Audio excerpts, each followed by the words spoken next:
कोई भी बोले, अगर मैं गाली दूँ तो वो अच्छा और कोई और दे तो वो बुरा, ऐसा तो नहीं हो सकता है ना। ये तो मतलब बहुत अजीब एक चीज़ होगी बोलने की।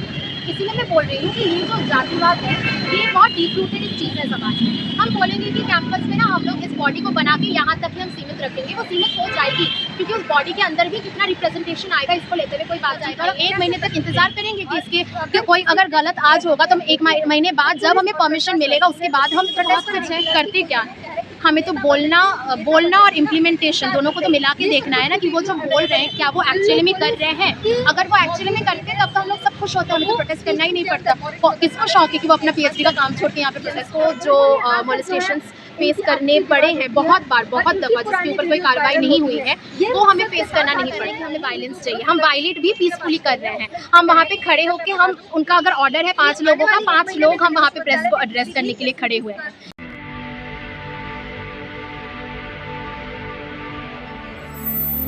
मैं आदर्श कुमार और आप देख रहे हैं मेरा यूट्यूब चैनल बहुजन समय। दोस्तों, जैसा कि आप लोगों को पता है देश में लगातार यूजीसी को लेकर के प्रोटेस्ट बढ़ते हुए जा रहे हैं और इसी सिलसिले में आज दिल्ली यूनिवर्सिटी में आज प्रोटेस्ट था, लेकिन पूरे दिल्ली यूनिवर्सिटी कैंपस के अंदर धारा 163 जो बीएनएस की धारा 163 है उसको लगा दिया गया है और किसी भी प्रकार के प्रोटेस्ट को यहाँ पर होने से रोक दिया जा रहा है। अगर 2-4 बच्चे प्रोटेस्ट कर रहे हैं तो जितने बच्चे नहीं है उससे ज़्यादा पैरामिलिट्री फोर्सेस और दिल्ली पुलिस को लगा करके इन प्रोटेस्ट को लगातार खत्म और दबाने की कोशिश की जा रही है सरकार के द्वारा। हम मिलते हैं इन बच्चों से जो आज प्रोटेस्ट करना चाहते थे, देखते हैं इनकी क्या राय है। हमारे इस कैंपस को यूनिवर्सिटी से कि ये जो हमारा कैंपस है ये स्टूडेंट का दूसरा घर बना चाहता है। ये इस कैंपस में हमारा हक नहीं है, ये सवाल हम पूछना चाहते हैं इस कैंपस में कि ये पुलिस और ये जांच कहाँ होते हैं, जहाँ पे सब स्टूडेंट के ऊपर अटैक होते हैं। ये तो हमारा हक है। जब पुलिस के बाद पुलिस स्टेशन के अंदर पुलिस स्टेशन के अंदर हम ये चीज देखते हैं कि पुलिस स्टेशन के अंदर वहाँ पे सब फीमेल स्टूडेंट्स प्रोटेस्ट कर रहे हैं पुलिस के सामने, वहाँ पे उनको गाली दी जाती है।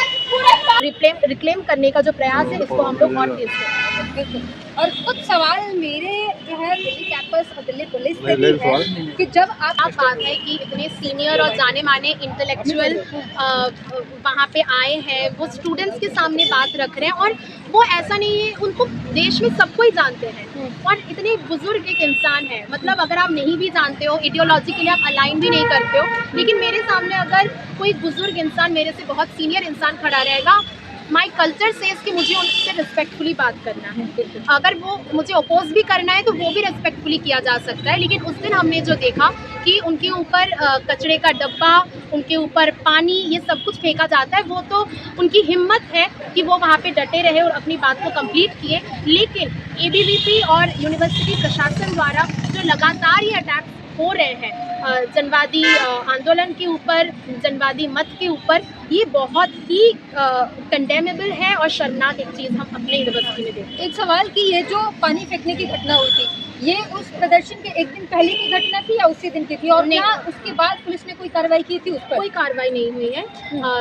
जो घटना यहाँ पे हुई थी जहाँ पे कोई एक महिला पत्रकार आके ये क्लेम कर रही थी कि उनके साथ बहुत कुछ हुआ था, उनके क्लेम्स में भी हम डिफरेंसेस देख रहे थे। पहले वो क्लेम कर रही थी कि उनके कपड़े उतारे गए, लेकिन जब वीडियोस यहाँ से हम लोगों की तरफ से जाती है कि वहाँ पे एक्चुअली क्या हुआ है, उन्होंने किस तरीके से धक्का दिया, तब उन्होंने अपना क्लेम चेंज करके बोल दिया कि नहीं, उन्होंने थ्रेट दिया था कि वो मेरे कपड़े उतारेंगे। तो ये इस घटना से पहले ही प्रोफेसर इरफान हबीब के साथ ये हो चुका था और एक दिन पहले की घटना थी, उसी दिन नहीं, एक दिन पहले की घटना थी। और उसके बाद जब प्रोटेस्ट नेक्स्ट डे हो रहा है तब इसके दौरान मॉब आके वहाँ पे एक कास्टिस्ट कलर देने के लिए कोशिश किया पूरे एजुकेशन मूवमेंट को, और पुलिस थाने पर भी जब लेकर गए प्रोटेस्टर्स को, पुलिस थाने में भी पुलिस नाकाम रही प्रोटेस्टर्स को सिक्योरिटी देने में। वहाँ पर पुलिस स्टेशन के अंदर वीडियोज आ रही, पुलिस स्टेशन के अंदर आके मॉब्स जो है वो धमकी दे रहे हैं और पुलिस वहाँ पे खड़े होकर प्रोटेस्टर्स को धमका रही है। अगर और इसीलिए मैंने BNS की धारा 163 लगाई गई है, लोगों की सिक्योरिटी के लिए ही लगाया गया है, जिस तरह से लगातार कि जब आप जो लड़के प्रोटेस्ट कर रहे हैं, आवाज उठा रहे हैं, सिक्योरिटी के लिए ही लगाया गया है। प्रदर्शन में कुछ एक्चुअली सब कुछ बोला जाता है कि हमारी सिक्योरिटी के लिए हो रही है, लेकिन अल्टीमेटली हमारी सिक्योरिटी, अगर हमारी सिक्योरिटी स्टूडेंट्स की सिक्योरिटी होती तो उस दिन जो घटना हुई थी वो घटना नहीं होती। अगर हमारे सिक्योरिटी के लिए होती तो कॉलेजेस के कैंपस के अंदर फीमेल स्टूडेंट्स को जो मोलेस्टेशंस फेस करने पड़े हैं बहुत बार, बहुत दफ़ा, जिसके ऊपर कोई कार्रवाई नहीं हुई है, वो हमें फेस करना नहीं पड़ता। यहाँ पे आते जाते जो सिक्योरिटी इश्यूज है वो हमें फेस करना नहीं पड़ता। एज प्रोटेस्टर्स हम जब पीसफुली प्रोटेस्ट कर रहे हैं तब जब पुलिस यहाँ पे धक्का मुक्की करती है और हमें चोट लगती है हर बार। ये जो हमारा ये जो पोस्टर फाड़ा गया ये नहीं किया जाता, क्योंकि हम कौन है, हम तो स्टूडेंट्स हैं ना। हम वायलेट कर रहे हैं टू रिक्लेम आवर स्पेस। हम वायलेट इसलिए नहीं कर रहे हैं कि हमें वायलेंस चाहिए, हम वायलेट भी पीसफुली कर रहे हैं। हम वहाँ पे खड़े होके, हम उनका अगर ऑर्डर है 5 लोगों का, 5 लोग हम वहाँ पे प्रेस को एड्रेस करने के लिए खड़े हुए हैं, और ये तो हमारे सामने ही है। ऐसा नहीं है कि हम कुछ झूठ बात बोल रहे हैं, हम उनको भी बोल रहे हैं कि 5 लोग ही हम यहाँ पे हैं और हम बस प्रेस को एड्रेस करेंगे, और वो भी हम गेट के सामने नहीं है, हम गेट के साइड में। ब्रेक शादी से लगा दिया गया कि 1 महीने बाद यूजीसी की जो नई सुनवाई है तब तक फाइनल हो जाएगी, तो 1 महीने तक आप रोक नहीं सकते हैं। लेकिन ये जो प्रोटेस्ट था, ये प्रोटेस्ट हमारे डेमोक्रेटिक स्पेस को रिक्लेम करते हैं, और डेमोक्रेटिक स्पेस एक दिन के लिए भी नहीं रुक सकता है, क्योंकि हर रोज हम जो डिले करेंगे, हर रोज कुछ ना कुछ गलत होता जाएगा, और 1 महीने तक इंतजार करेंगे कि इसके कि कोई अगर गलत आज होगा तो 1 महीने बाद जब हमें परमिशन मिलेगा उसके बाद हम प्रोटेस्ट करेंगे। मतलब गलती जो करेंगे, बोल रहे हैं ना, बीसी बोल रहे हैं कि सबके लिए यूनिवर्सिटी है, सबको समानता से रहना चाहिए, लड़ाई नहीं करना चाहिए। तो अगर अच्छी बात बोल रहे हैं तो उसको फॉलो क्यों किया जाए? बोलते तो बहुत कुछ है, करते क्या है? हमें तो बोलना और इम्प्लीमेंटेशन दोनों को तो मिला के देखना है ना, कि वो जो बोल रहे हैं क्या वो एक्चुअली में कर रहे हैं। अगर वो एक्चुअली में करते हैं तब तो हम लोग सब खुश होते हैं, हमें तो प्रोटेस्ट करना ही नहीं पड़ता। किसको शौक है कि वो अपना PhD का काम छोड़ के यहाँ पे प्रोटेस्ट करें? अब देखिए यहाँ पे अभी हमारे पूरे समाज में हम लोग असमानता देखते हैं। यूजीसी जो गाइडलाइन यहाँ पे दे रहा है वो रिकग्नाइज कर रहा है कि जो अंडर प्रिविलेज सेक्शन है उनके सिक्योरिटी के लिए कुछ होना चाहिए। Very good if they are giving this guideline, लेकिन इस गाइडलाइन के तहत जो रिएक्शंस आए, खास करके ब्राह्मणवाद को लेके हम लोग जो रिएक्शंस देख रहे हैं कि उनको जनरल्स को यहाँ पे साइडलाइन किया जा रहा है एटसेट्रा एटसेट्रा। यहाँ पे एक ही सवाल मन में आता है, क्या इस गाइडलाइन से ही केवल समानता हम लोग ला सकते हैं, या फिर उसके लिए हमें एक सही तौर पे एक कल्चरल मूवमेंट चाहिए और एक अवेयरनेस भी चाहिए, जहाँ पे इस छुआछूत को हम लोग रिमूव कर सकते हैं, जहाँ पे इस कैंपस में अगर कोई बच्चा आ रहा है वो जेन्युइनली वो सेफ फील करे कि मैं किसी भी बैकग्राउंड से आऊँ, मैं मेल हूँ, फीमेल हूँ, मैं SC ST कुछ भी हूँ, मैं यहाँ पे सेफ फील करूँ पढ़ने के लिए। हमें पता है, I would just want to mention one more thing, हमारे यहाँ पे ऑलरेडी हम ICCs देखते हैं। ICCs रहने के बावजूद हमारे यहाँ पे फीमेल्स की सिक्योरिटी नहीं है, कहीं पे सुनवाई नहीं होती है। आप बोल रहे फीमेल की सिक्योरिटी ने रात को मॉरिस नगर थाने के अंदर एक महिला बाइक पर चढ़ करके बोलती है ब्राह्मणवाद जिंदाबाद, ऐसे प्रोवोकेटिव नारे लगाती हैं, तो आप बोल रहे हैं फीमेल की सिक्योरिटी में और पूरे मर्द समाज के बीच में खड़ा होकर नारे लगाते हैं, सिक्योरिटी नहीं, उनको वो लगाने के लिए उनके साथ बहुत सारी सिक्योरिटी आई हुई है, उनको अकेले तो नहीं भेजा गया है वो बोलने के लिए, हम लोगों को भी वो पता है। लेकिन इन जनरल अगर हम कॉमन स्टूडेंट्स की बात करें तो ICC cell is practically non functional, जहाँ पे फंक्शन करना चाहिए ICC सेल वहाँ पे फंक्शन नहीं करती है, वो भी इलेक्टेड बॉडी ही है, और ऐसे बहुत सारे बॉडीज़ ग्रीवांस सेल्स एग्जिस्ट करती है, लेकिन वहाँ पे कोई कार्रवाई नहीं होती। और ऐसा अगर SC ST और मतलब हमारी बात सुनवाई करने के लिए अगर कोई बॉडी वो सोकल बना भी देते हैं तो वी आर वेरी स्केप्टिक कि वो कितनी दूर तक काम करेगी, सही तौर पे हमारे ग्रीवेंसेस को वो लोग एड्रेस करेगी, क्योंकि अल्टीमेटली वहाँ पे वही लोग बैठेंगे जिनके दिमाग में असमानता भरी पड़ी है। हमें किसी भी तरीके की जो असमान, that's what I am answering, हमें किसी भी फॉर्म ऑफ असमानता से आज़ादी चाहिए। और हम लोग जो कहते हैं, बहुत साफ तौर पे हम कहते हैं कि हमें जो कास्टिज्म है ना, इससे ही समाज को मुक्त होना पड़ेगा। It's not just about upper caste lower caste. और एक चीज़ मैं बहुत क्लियरली समझती हूँ कि इस चीज़ से हम लोग, हमारे बीच में हम लड़ते हैं कि हम लोग ब्राह्मण के साथ लड़ रहे हैं, ब्राह्मण जो है वो दलित के साथ लड़ रहे हैं, और उसमें हम लोग लड़ते रह जाते हैं, और पार्लियामेंट में जो है एक के बाद एक anti people anti student laws वो पास कर रहे हैं, इस लड़ाई का फ़ायदा उठाते हैं। So it is very important कि हम लोग कास्ट रिमूव करने में ज़्यादा वो बोल रहे हैं कि जो ब्राह्मण और आज़ादी के नाम लट बजा के आज़ादी देते हैं, वो डबली से आज़ादी मांग रहा है, उसे हम लट बजा के आज़ादी देते हैं। उनका बयान आया? हाँ, बहुत सारे बयान आए हैं यहाँ पे। कहेंगे? हमारे वीसी सर तो बोले हैं कि अर्बन नक्सल से मुक्ति चाहिए एंड एटसेट्रा एटसेट्रा, इसको लेते हुए भी हमारा प्रोटेस्ट था।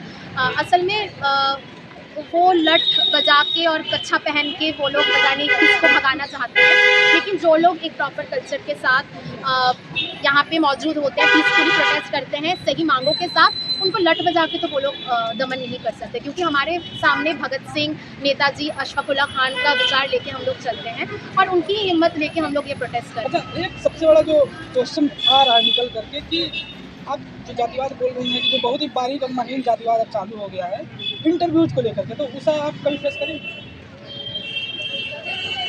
ओके, मतलब ये इंटरव्यूज में SC ST OBC के बच्चों के साथ डिस्क्रिमिनेशन होता है जो इंटरव्यूअर होता है, उसके बारे में। राइट, मतलब मैं डायरेक्टली मैं नहीं बोल सकती क्योंकि मैं उस प्रोसेस के थ्रू नहीं गई हूँ, इंटरव्यू के थ्रू, बट मेरे ऐसे बहुत सारे दोस्त हैं जिन्होंने इंटरव्यू दिया है और JNU में भी ये चीज़ हम देखे हैं, जहाँ पे जस्ट बिकॉज वो एक पर्टिकुलर जाति से है, इसके लिए उनको इंटरव्यू में ऐसे सवाल भी फेस करना पड़ा है जो बहुत अनकम्फर्टेबल रहा है। और ये बहुत ही शर्मनाक बात और दुख भरी बात मुझे लगता है कि इतने क्वालिफाइड लोग, अगर हम PhD के लिए जा रहे हैं तो हम एक रिसर्च के माइंड को लेके जा रहे हैं, पढ़ाई करके जा रहे हैं, और वहाँ पे मेरे इंटेलेक्ट को ना देख के वो लोग क्या देख रहे हैं कि मेरी जाति क्या है, मेरा धर्म क्या है, नॉट जस्ट जाति, इवन धर्म के नाम, बिल्कुल वहाँ पे सिर्फ जाति नहीं, धर्म के नाम पर भी वहाँ पे ये चीज़ें की जाती है। आई नो अ फ्रेंड जिनको हमेशा ये खौफ रहता है कि जस्ट बिकॉज वो दूसरे धर्म से है, उसको नौकरी मिलने में, ड्यू के अच्छे कॉलेज में नौकरी मिलने में दिक्कत होगी, हालांकि PhD से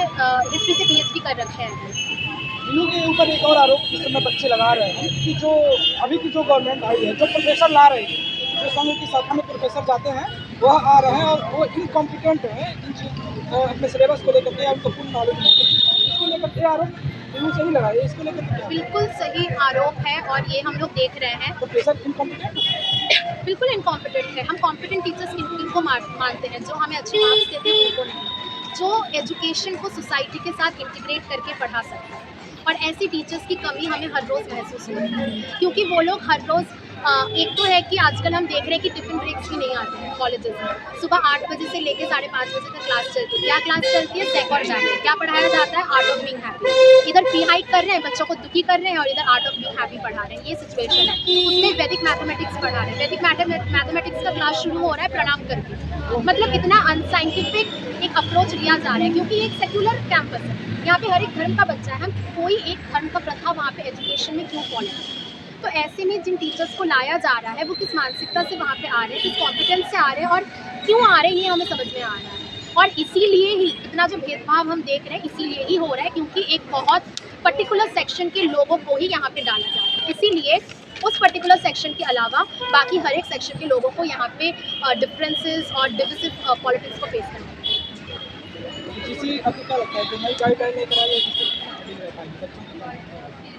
बच्चे भी बहुत स्केप्टिक है इसको लेकर, अगर हम बात करें, क्योंकि एज आई सेड कि यहाँ पे बहुत सारी बॉडीज़ बन चुकी हैं और कोई भी बॉडी कहीं पर भी समानता नहीं ला पाई है, क्योंकि समानता जो है वो सिर्फ यूनिवर्सिटी से खत्म नहीं होगा, वो बहुत डीप रूटेड है सोसाइटी में। जब तक बैकलॉग्स नहीं भरे जाएंगे तब तक।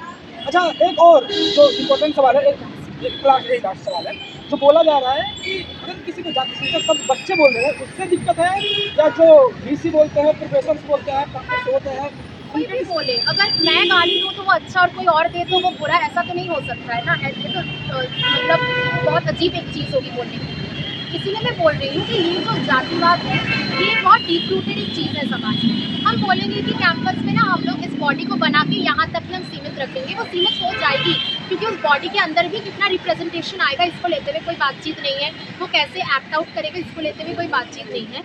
और पूरे व्हाट अबाउट द स्टूडेंट्स जो स्लम एरियाज से और ऐसे एरियाज से आते हैं जहाँ पे जातिवाद एग्जिस्ट कर रहा है, ऑलरेडी एग्जिस्ट कर रहा है, उनको वहाँ पे डिविजिव पॉलिटिक्स फेस करना पड़ रहा है। वहाँ पे तो कोई एड्रेस नहीं कर रहा है, वो कैंपस में भी डिविजिव पॉलिटिक्स फेस कर रहे हैं, बाहर निकल रहे हैं वहाँ पर भी उनको ये डिविजिव पॉलिटिक्स फेस करना पड़ रहा है। तो अल्टीमेटली हमें एज अ प्रॉब्लम ये सोसाइटी में एग्जिस्ट कर रहा है, इसको रिकग्नाइज करना पड़ेगा। हम बोलेंगे कि नहीं वो तो हम कैंपस में बस दिखाने के लिए, क्योंकि अभी इलेक्शंस आ रहे हैं, we have to get the votes, तो कुछ तो करना पड़ेगा ताकि हर एक तबके के वोट्स हमें मिल जाए। Vote politics is not something जिसके थ्रू हम लोग इसको एड्रेस कर सकते हैं। आपने देखा कि हमने दिल्ली यूनिवर्सिटी में जितने बच्चे नहीं हैं उससे ज़्यादा पैरामिलिट्री फोर्सेस दिल्ली पुलिस को लगा दिया गया है। आपकी क्या राय है इस वीडियो में? कमेंट बॉक्स में क्या करेंगे? मिलेंगे किसी अगले वीडियो में, तो आपके लिए चाहिए। यहाँ पे एक नोटिस आया था जहाँ पे बोला गया था कि अभी एटलीस्ट 1 महीने तक पब्लिक गैदरिंग्स और any form of public meetings पे एक ब्लैंकेट बैन लगाया जा रहा है। इसको लेते हुए इसके खिलाफ ही हम लोगों का प्रोटेस्ट था और इस रूल में जो लिखा गया है कि 5 लोगों से ज़्यादा लोग इकट्ठा नहीं हो सकते हैं, इसीलिए हम लोग सभी स्टूडेंट्स को मोबिलाइज भी नहीं किए थे। इस रूल का पालन करते हुए ही हम कुछ चंद स्टूडेंट्स यहाँ पे आए थे कि एक पहली दफ़ा हम यूनिवर्सिटी से ये अपील करेंगे कि इस अनडेमोक्रेटिक नोटिस को जल्द से जल्द रिवोक किया जाए। और हम इस बात को भी बोल रहे थे कि कैंपस जहाँ पर हम एजुकेशन के लिए आ रहे हैं, एजुकेशन का बेसिक एसेंस यही है कि वो डेमोक्रेटिक हो और साइंटिफिक हो, लेकिन जो डेमोक्रेटिक जो एस्पेक्ट है उसको हम देख रहे हैं कि धीरे धीरे बहुत ही कैटेगोरिकली ख़त्म किया जा रहा है। यहाँ पे अगर आप लोग देखेंगे कि 2 विजिलेंस बूथ लगाए गए हैं, बोला जा रहा है कि हम लोगों की सिक्योरिटी के लिए है, लेकिन इस विजिलेंस बूथ के सामने ही जब प्रोटेस्टर्स को पीटा जाता है, जब फीमेल स्टूडेंट्स के साथ छेड़खानी होती है, तो उसको लेते हुए कुछ कार्रवाई नहीं होती है। पुलिस वहाँ पे खड़ी होती है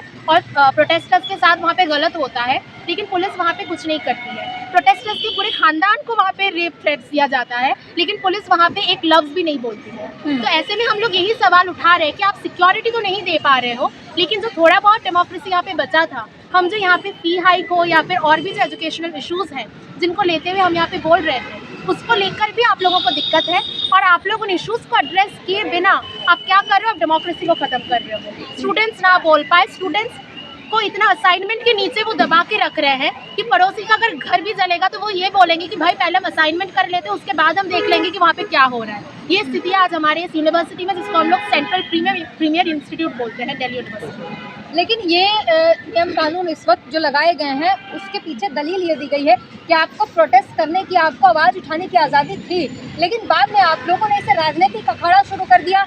मार पिटाई हुई, 1:30-2 बजे रात तक मॉरिश नगर थाने में क्या कुछ हुआ, थाने के अंदर मारपीट चल रही है और इसके कारण ये कैंपस के अंदर ये सब कुछ बैन किया गया है। पहली बात तो है कि वो बोल रहे हैं कि ये 1 महीने के लिए है, तो 1 महीने में क्या वो हमें प्रोटेस्ट करना सिखाएंगे? ऐसा कुछ ट्रेनिंग कैंप करेंगे कि 1 महीने में वो ऑर्गेनाइजर्स को प्रोटेस्ट करना सिखा देंगे?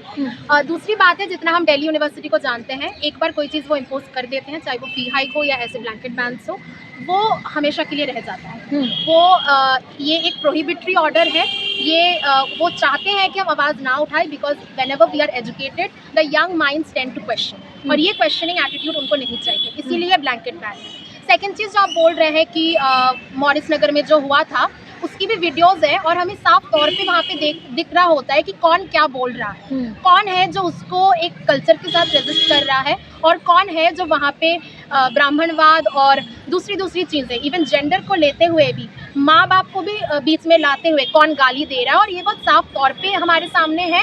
और इसके बावजूद जो बहुत दुख की बात है कि पुलिस वहाँ पे खड़ी है। पुलिस किसको रोक रहा है? जो जेन्युइनली पीसफुली वहाँ पे प्रोटेस्ट कर रहे थे, और जो लोग जेन्युइनली मॉब्स हैं जो वहाँ पे रेप थ्रेट्स दे रहे हैं, पुलिस उनको बचा के रख रहे हैं। इसका मतलब हमें समझ में आ रहा है कि जो रेप थ्रेट्स दे रहे हैं वो लोग कौन लोग हैं और उसको कौन सिक्योरिटी दे रहा है, और आम स्टूडेंट्स जो अपने हक की आवाज़ उठा रहे हैं उनको सिक्योरिटी देने के लिए कोई नहीं है। हम वहाँ पे जाते हैं, हमारा पोस्टर ही पहले वहाँ पे वो फाड़ देते हैं, हम वहाँ पे जाके खड़े होते हैं, हमें धक्का दिया जाता है, बोल रहे कि आप यहाँ पे मत बोलिए। हमें तो छोड़िए, वहाँ पे कॉमन स्टूडेंट्स जब सुनने के लिए आते हैं, कॉमन स्टूडेंट्स को धक्का मार के भगाया जा रहा होता है कि भाई तुम लोग सुन क्यों रहे हो? This is the condition of our university right now. ऐसे यूनिवर्सिटी का तो स्पेस नहीं होना चाहिए, ये तो एजुकेशन का एसेंस नहीं है जो हमारे रेनेसां पर्सनैलिटीज़ ने हमें दिखाया है। तो आप लोग वीसी से मिल भी नहीं पा रहे हैं? वीसी तक तो हम पहुंच भी नहीं पाते, उनको कब उनकी शक्ल कब देखने को मिलती है हमें? वीसी वेल प्रोटेक्टेड अपने एसी रूम में वो बैठा रहता है, उन तक हमारी आवाज़ की हम उनसे मिलके अपने एजुकेशनल इशूज़ ये तक नहीं बोल सकते हैं कि हमारी फी हाइक हो रही है तो प्लीज़ आप इसके ऊपर काम कीजिए। वो एक ऑफिस में DSW के पास हम लोगों को मेमोरेंडम दे के आना पड़ता है। DSW वाले बोलते हैं कि हम लोग मेमोरेंडम दे देंगे वीसी को, पर हमें पता है वीसी तक कोई बात नहीं पहुँचती, क्योंकि वीसी भी किसके वीसी है वो, और वीसी भी किसके लिए काम कर रहे हैं, ये सब हमें पता है। तो अब आप लोगों का अगला कदम क्या होगा? क्या आप लोगों ने मेमोरेंडम दे दिया, पहुंचा उन तक? हम लोगों ने आज मेमोरेंडम नहीं दिया है। आज हम लोगों का जो मकसद था कि आज हम लोग प्रेस के थ्रू इस बात को सिर्फ यूनिवर्सिटी के स्टूडेंट्स नहीं, नेशनल लेवल पर भी इसको लेकर जाए, क्योंकि ये सिर्फ दिल्ली यूनिवर्सिटी का मसला नहीं है। ये हर एक इंस्टीट्यूशन में, JNU, जामिया, हर एक जगह पे ये ब्लैंकेट बैन लगाया जा रहा है कि स्टूडेंट्स ना बोल पाए। इसीलिए इस बात को हम लोग प्रेस के थ्रू ले जाना चाहते थे और एक अपील के तौर पे हम अभी यूनिवर्सिटी को दे रहे हैं कि हम स्टूडेंट